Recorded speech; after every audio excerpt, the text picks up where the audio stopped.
తెలుగు రాష్ట్రాల్లో చలి పంజా విసురుతోంది. భయంకరమైనటువంటి చలిగాలులు వీస్తూ ఉన్నాయి. చిన్న పెద్ద అని తేడా లేకుండా అంతా చలికి వణికిపోతున్నారు. రెండు తెలుగు రాష్ట్రాలు ఇదే పరిస్థితి. సో సింగిల్ డిజిట్ ఉష్ణోగ్రతలు నమోదవుతున్నాయి.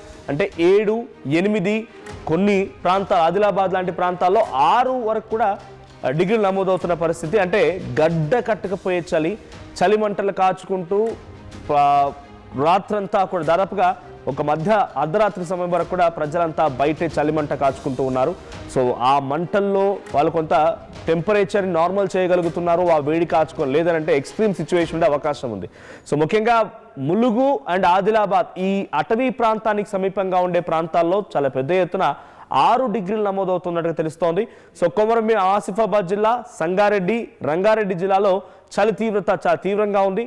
ఇక చలి తీవ్రతతో ఆదిలాబాద్ జిల్లాలో స్కూల్ టైమింగ్స్ని కూడా చేంజ్ చేశారు ఆయా స్కూల్ యాజమాన్యాలు. అరకు వ్యాలీ, ఏజెన్సీ ప్రాంతాల్లో కూడా మంచు దుప్పటి కప్పుకుంది.